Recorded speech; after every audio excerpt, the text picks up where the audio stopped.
Hello friends, स्वागत है आप सबका हमारे यूट्यूब चैनल फॉर रियल में। फ्रेंड्स, आज के वीडियो में हम बात करेंगे कैसे हम अपने पीएफ का जो फुल एंड फाइनल अमाउंट है उसे विड्रॉ कर सकते हैं। जी हाँ फ्रेंड्स, अगर आपने अपना जॉब छोड़े हुए 60 डेज से ज़्यादा हो गया, मतलब 2 महीने से ज़्यादा हो गया, तो आप अपने पीएफ का जो फुल अमाउंट है उसे आप विड्रॉ कर सकते हैं पेंशन के साथ। तो चलिए, कैसे आप अपने पीएफ का फुल अमाउंट पेंशन के साथ विड्रॉ कर सकते हैं इसके बारे में देखते हैं। उसके लिए आपको ईपीएफ का जो ऑफिशियल वेबसाइट है उस पर आना होगा और यहाँ पे आपको पहले लॉगिन करना होगा अपने यूएएन नंबर और पासवर्ड एंटर करके। इस पेज का लिंक आपको वीडियो के डिस्क्रिप्शन में मिल जाएगा। आप वहाँ क्लिक करेंगे तो डायरेक्टली इस पेज में आ जाएंगे, या फिर आप अपने मोबाइल पे कोई सा भी ब्राउज़र को ओपन करिएगा और वहाँ गूगल में जाके आप सर्च करिएगा ईपीएफ मेंबर पोर्टल। आप वहाँ पे ईपीएफ मेंबर पोर्टल लिख के सर्च करोगे तो यहाँ पे जो पहला लिंक है वो यहाँ पे आपको दिखाई देगा, एम्प्लॉयज़ प्रोविडेंट फंड ऑर्गेनाइजेशन का। इस पर आपको क्लिक करना है। यहाँ हम ओके करेंगे। इसके बाद यहाँ पे हम अपना जो यूएएन नंबर है उसे एंटर करेंगे। इसके बाद अपना पासवर्ड यहाँ पे एंटर करेंगे और इस कैप्चा को यहाँ पे टाइप करेंगे और यहाँ साइन इन पे क्लिक करेंगे। इससे पहले फ्रेंड्स, अगर आप ये अपने मोबाइल से करना चाहते हो तो आप वो भी कर सकते हो, कोई प्रॉब्लम नहीं है। आपको अपने मोबाइल पे कोई सा भी ब्राउज़र को ओपन करना है और ऊपर आपको 3 डॉट्स पे क्लिक करके वहाँ पे आपको डेस्कटॉप मोड को ऑन कर लेना है। इससे क्या होगा, वहाँ पे इंटरफेस जो है वो कुछ डेस्कटॉप जैसा ही दिखाई देगा, इस तरह से दिखाई देगा, तो आपको प्रोसेसिंग करने में थोड़ा आसानी होगा। तो यहाँ पे आप अपना यूएएन नंबर और पासवर्ड और कैप्चा टाइप करके साइन इन करेंगे तो यहाँ पे आप साइन इन हो जाएंगे। या फिर अगर आप अपना पासवर्ड भूल गए हो तो यहाँ आप फॉरगेट पासवर्ड पे क्लिक करके भी अपना पासवर्ड को रिकवर कर सकते हो। या फॉरगेट पासवर्ड पे क्लिक करोगे, इसके बाद यहाँ पे अपना यूएएन नंबर फिल करोगे, इसके बाद यहाँ पे इस कैप्चा को टाइप करोगे और यहाँ सबमिट पे क्लिक करोगे। इसके बाद आपके रजिस्टर्ड मोबाइल नंबर पे एक ओटीपी भेजा जाएगा। वो ओटीपी वहाँ पे आप फिल करोगे और आपका जो पासवर्ड है वो वहाँ पे रिकवर हो जाएगा। चलिए, मैं यहाँ से बैक जाता हूँ, मुझे जो है पासवर्ड याद है। और अगर आप अपना जो यूएएन नंबर है वो ही भूल गए हो तो अपना यूएएन नंबर भी यहाँ से आप पता कर सकते हो। यहाँ आपको नीचे नो योर यूएएन का एक ऑप्शन दिखाई देगा, इस पर क्लिक करोगे और यहाँ पे अपना जो 10 डिजिट का मोबाइल नंबर है वो फिल करोगे। जो भी आपके पीएफ अकाउंट के साथ लिंक है वो फ़ोन नंबर यहाँ पे आप फिल करोगे और इस कैप्चा को यहाँ पे फिल करोगे और रिक्वेस्ट ओटीपी करोगे तो आपके रजिस्टर्ड मोबाइल नंबर पे एक ओटीपी भेजा जाएगा। ओटीपी फिल करोगे और सबमिट करोगे। उसके बाद वहाँ पे आपको अपना पर्सनल डिटेल्स थोड़ा देना होगा, जैसे कि आपका नाम हो गया, डेट ऑफ बर्थ हो गया, आधार कार्ड नंबर हो गया। उसके बाद आप सबमिट करोगे तो आपका जो यूएएन नंबर है वो वहाँ पे शो करेगा। तो चलिए, मैं यहाँ पे अपना यूएएन नंबर और पासवर्ड एंटर करके मैं लॉगिन हो जाता हूँ।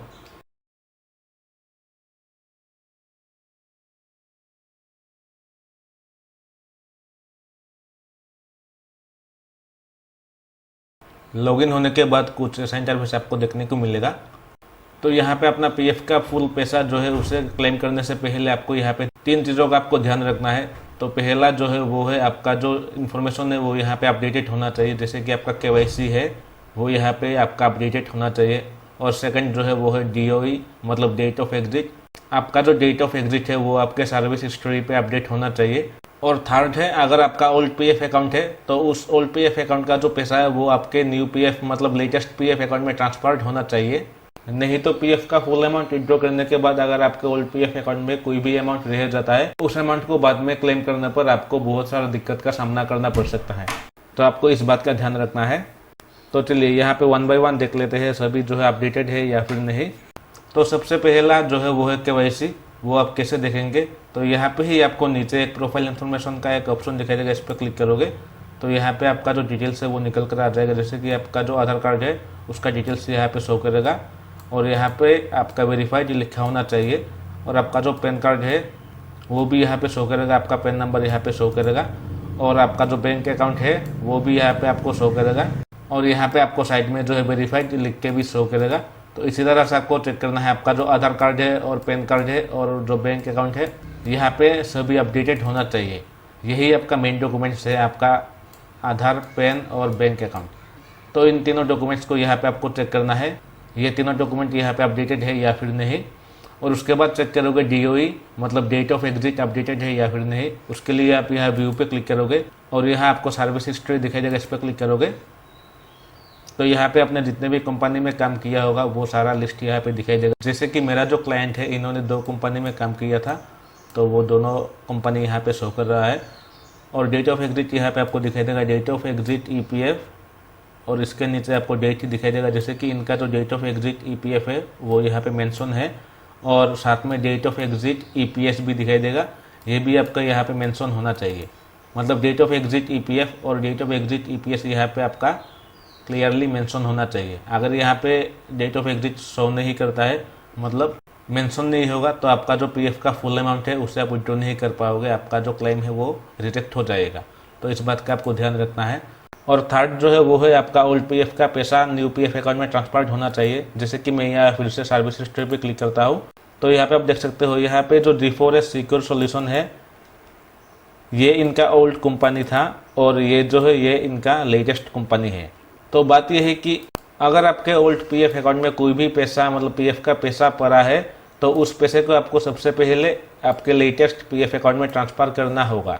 नहीं तो क्या होगा, अगर आपका जो लेटेस्ट कंपनी है उसका पीएफ का फुल अमाउंट विड्रॉ कर लेते हो, उसके बाद आपका जो ओल्ड पीएफ है उसमें अगर कुछ अमाउंट रह जाता है, तो उस अमाउंट को विड्रॉ करने पर आपको बहुत सारा दिक्कत का सामना करना पड़ सकता है। इसलिए आपको सबसे पहले आपके ओल्ड पीएफ अकाउंट में अगर कोई भी अमाउंट है, तो उस अमाउंट को आपको न्यू पीएफ अकाउंट में ट्रांसफ़र करना है। इस बात का भी आपको ध्यान रखना है।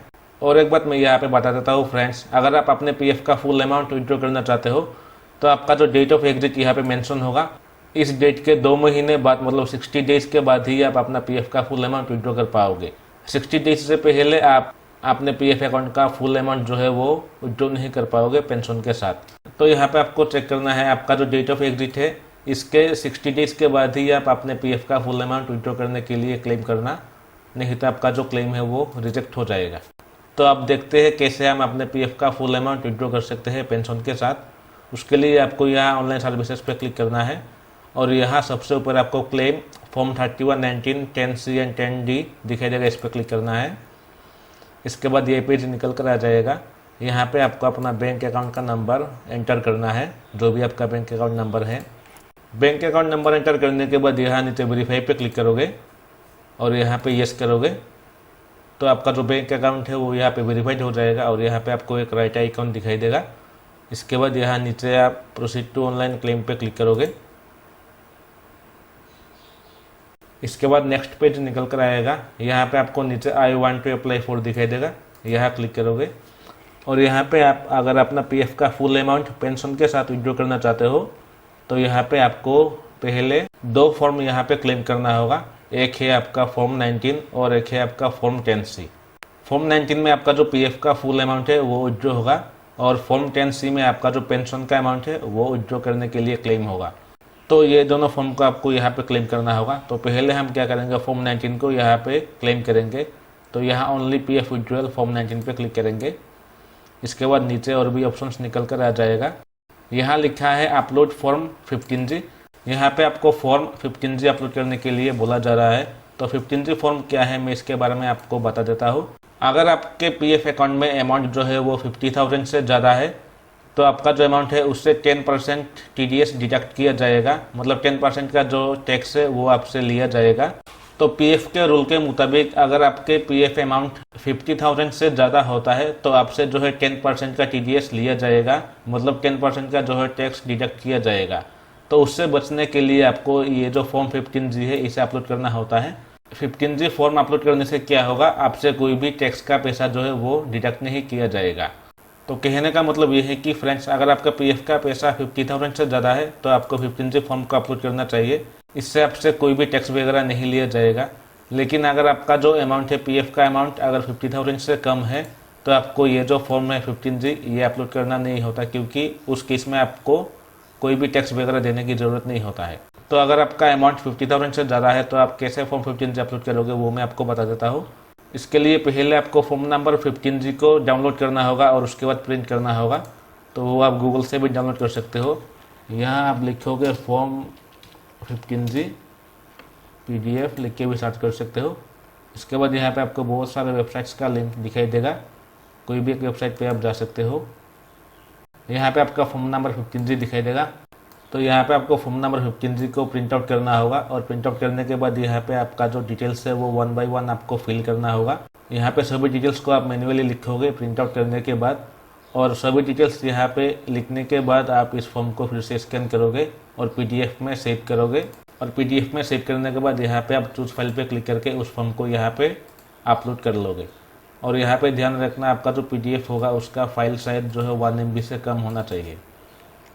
तो इस तरह से आप यहाँ पे फॉर्म नंबर 15G को अपलोड कर सकते हो। अगर आपका अमाउंट 50,000 से ज़्यादा है, अगर आपका अमाउंट 50,000 से कम है तो आप इस ऑप्शन को यहाँ पे छोड़ सकते हो, कोई प्रॉब्लम नहीं है। इसके बाद है एम्प्लॉय एड्रेस। तो यहाँ पे आपका जो एड्रेस है वो यहाँ पे फिल करना होगा। तो यहाँ पे आप अपने आधार कार्ड के अकॉर्डिंग सभी डिटेल्स को यहाँ पे फिल करोगे, अपना स्टेट, डिस्ट्रिक्ट वगैरह सब यहाँ पे फिल करोगे। और इसके बाद है upload scan copy of cheque / passbook. तो यहाँ पे आपको अपना पासबुक या फिर एक चेक अपलोड करना होगा। आप चाहो तो यहाँ पे चेक भी अपलोड कर सकते हो। और ध्यान रखना होगा, आपका जो चेक है उसमें आपका जो नाम है वो क्लियरली मेंशन होना चाहिए और आपका अकाउंट नंबर भी वहाँ पे मेंशन होना चाहिए चेक के ऊपर। और अगर आप पासबुक अपलोड करना चाहते हो तो यहाँ पे लिखा गया है आपके पासबुक में क्या क्या होना चाहिए। आपके पासबुक पे आपका जो IFSC कोड है वो क्लियरली मेंशन होना चाहिए और आपका नाम अपने पासबुक पे क्लियरली मेंशन होना चाहिए। और आपका जो बैंक अकाउंट नंबर है वो भी आपके पासबुक में क्लियरली मेंशन होना चाहिए। और यहाँ पे आप JPG या फिर JPEG फॉर्मेट में अपलोड कर सकते हो ये जो डॉक्यूमेंट है, पासबुक या फिर चेक को। और फाइल साइज होगा 100 KB से 500 KB के अंदर। तो यहाँ चूज फाइल पे क्लिक करके आप अपने पासबुक या फिर चेक को अपलोड करोगे। मैं यहाँ पे अपना पासबुक अपलोड करूँगा और यहाँ ओपन पे क्लिक करूँगा। तो यहाँ पे जो है पासबुक अपलोड हो जाएगा।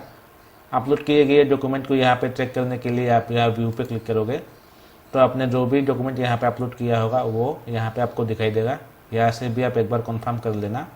तो फ्रेंड्स, यहाँ पे मैंने सारा जो डिटेल्स है वो फिल कर दिया है, एड्रेस वगैरह सब यहाँ पे फिल कर दिया है और एक पासबुक भी यहाँ पे मैंने अपलोड कर दिया है। आप चाहो तो यहाँ पे एक चेक भी अपलोड कर सकते हो। इसके बाद यहाँ नीचे इस बॉक्स पे टिक करेंगे आई हियर बाय कंसेंट पे और यहाँ पे गेट आधार OTP पे क्लिक करेंगे।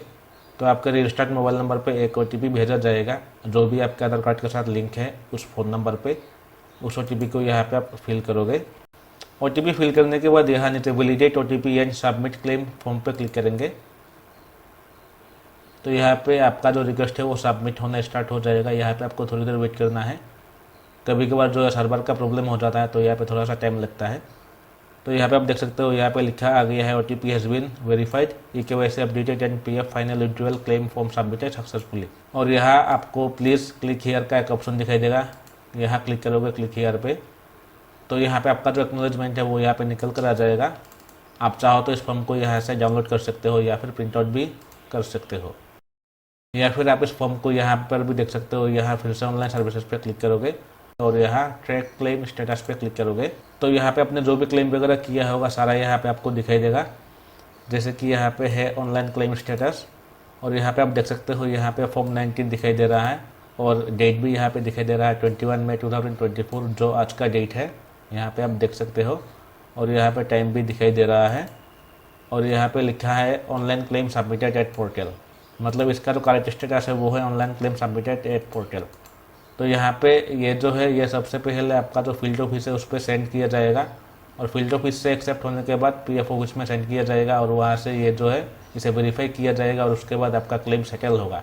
और क्लेम जो है एक बार सेटल हो जाता है उसके बाद यहाँ पे इस तरह से दिखाई देगा क्लेम सेटल्ड बोल के। तो यहाँ हमने PF का जो पैसा है उसे विड्रॉ करने के लिए यहाँ फॉर्म 19 को फिल कर दिया है, मतलब क्लेम कर लिया है। अभी हमें पेंशन का पैसा विड्रॉ करने के लिए फॉर्म नंबर 10C को फिल करना होगा। उसके लिए फिर से हम यहाँ ऑनलाइन सर्विसेज पे क्लिक करेंगे और ऊपर यहाँ claim form number 31, 19, 10C and 10D पे क्लिक करेंगे फिर से। इसके बाद फिर से वही पेज निकल कर आ जाएगा। यहाँ पे हम अपना जो बैंक अकाउंट नंबर है वो फिल करेंगे और यहाँ इसे वेरीफाई पे क्लिक करके वेरीफाई करेंगे फिर से एक बार। तो बैंक अकाउंट नंबर यहाँ पे वेरीफाई करने के बाद फिर से यहाँ बैंक अकाउंट नंबर यहाँ पे वेरीफाई करने के बाद यहाँ नीचे प्रोसीड फॉर ऑनलाइन क्लेम पे क्लिक करेंगे। इसके बाद ये पेज निकल कर आएगा। यहाँ फिर से हम नीचे I want to apply for पे क्लिक करेंगे और अभी हमें यहाँ पे पेंशन का पैसा विड्रॉ करना होगा, मतलब क्लेम करना होगा पेंशन के लिए। उसके लिए हम यहाँ फॉर्म नंबर 10C को फिल करेंगे, only pension withdrawal form 10C, इस पर क्लिक करेंगे। तो फिर से यहाँ पे बाकी डिटेल्स निकल कर आ जाएगा। जैसे कि आपका जो एड्रेस है वो यहाँ पे फिल करना होगा। फिर से आपके आधार कार्ड पे जो भी आपका एड्रेस है सेम उसी तरह से आपको यहाँ पे अपना एड्रेस फिल करना है। अपना सिटी का नाम, पिन कोड वगैरह, स्टेट वगैरह सब यहाँ पे फिल करोगे अपने आधार कार्ड के अकॉर्डिंग। इसके बाद यहाँ पे फिर से हमें अपना जो चेक है या फिर पासबुक है यहाँ पे अपलोड करना होगा। तो आप चाहो तो यहाँ पे अपना चेक अपलोड कर सकते हो या फिर पासबुक भी अपलोड कर सकते हो। अगर आप चेक अपलोड करना चाहते हो तो आपके चेक के ऊपर आपका नाम होना चाहिए क्लियरली, और आपका जो बैंक अकाउंट नंबर है वो भी क्लियरली आपके चेक के ऊपर मेंशन होना चाहिए। और अगर आप अपना पासबुक यहाँ पे अपलोड करना चाहते हो तो आपके पासबुक पे आपका जो बैंक अकाउंट नंबर है वो क्लियरली मेंशन होना चाहिए, और आपका नाम और आपका बैंक का जो IFSC कोड है वो भी आपके पासबुक में क्लियरली मेंशन होना चाहिए। और जो भी फाइल यहाँ पे अपलोड करोगे वो JPG या फिर JPG फॉर्मेट में होना चाहिए, और इसका साइज़ यहाँ पे 100 KB से 500 KB के बीच में होना चाहिए। तो यहाँ चूज फाइल पे क्लिक करके आप अपना पासबुक या फिर चेक यहाँ पे अपलोड करोगे, और अपलोड किए गए डॉक्यूमेंट को एक बार चेक करने के लिए यहाँ व्यू पे क्लिक करोगे। तो आपने जो भी यहाँ पे अपलोड किया है वो फिर से यहाँ पे निकल कर आ जाएगा। यहाँ से आप कंफर्म करोगे एक बार। तो यहाँ पे सभी डिटेल्स एंटर करने के बाद यहाँ आई एक्सेप्ट पे टिक करोगे, और यहाँ नीचे गेट आधार OTP पे क्लिक करोगे। तो आपका आधार कार्ड के साथ जो भी लिंक मोबाइल नंबर होगा उस पर OTP भेजा जाएगा, वो OTP आप यहाँ पे फिल करोगे। OTP एंटर करने के बाद यहाँ simply validate OTP and submit claim form पे क्लिक करोगे। तो यहाँ पे आपका जो फॉर्म है क्लेम है वो सबमिट होने स्टार्ट हो जाएगा। आप यहाँ पे थोड़ी देर वेट करोगे जब तक कि ये सबमिट नहीं होता है। तो यहाँ पे जो है आप देख सकते हो मेरा जो क्लेम है वो सक्सेसफुली सबमिट हो गया है। और यहाँ क्लिक हियर पे क्लिक करके आप अपने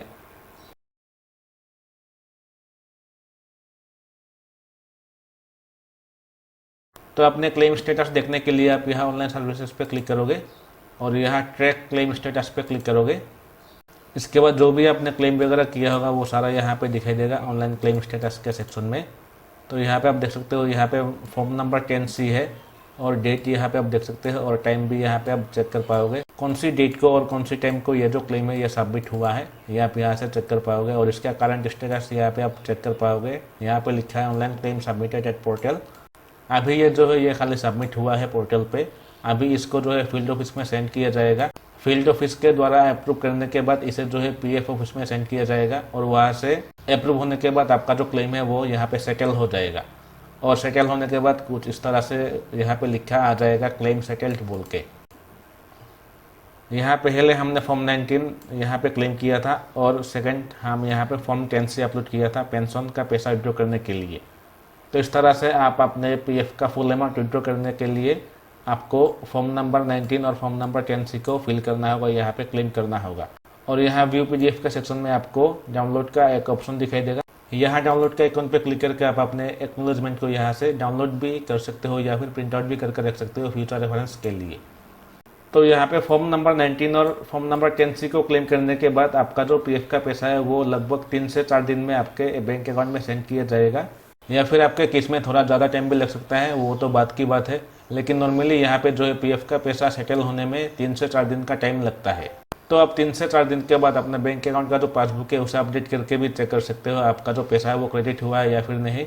या फिर आप यहाँ PF अकाउंट में लॉगिन करोगे और यहाँ ऑनलाइन सर्विसेज पे क्लिक करोगे और ट्रैक क्लेम स्टेटस पे क्लिक करोगे, और यहाँ पर भी आपको दिखाई देगा करंट स्टेटस दिखाई देगा। अगर आपका क्लेम सेटल होता है तो यहाँ पे आपका क्लेम सेटल लिखा आ जाएगा। इससे आपको पता चल जाएगा आपका जो क्लेम है वो फाइनली सेटल हुआ है या फिर नहीं। तो फ्रेंड्स, इस तरह से आप अपने PF का जो फुल एंड फाइनल अमाउंट है उसे विड्रॉ कर सकते हो पेंशन अमाउंट के साथ। और फ्रेंड्स, अगर आपको हमारे वीडियो थोड़ा सा भी हेल्पफुल लगा है तो प्लीज़ इस वीडियो को लाइक करिएगा और इसे ज़्यादा से ज़्यादा शेयर करिएगा। और हमारे यूट्यूब चैनल पर अगर नए हो तो प्लीज़ हमारे चैनल को सब्सक्राइब करिएगा। तो हम मिलते हैं नेक्स्ट वीडियो में और किसी नई टॉपिक के साथ। तब तक के लिए जय हिंद।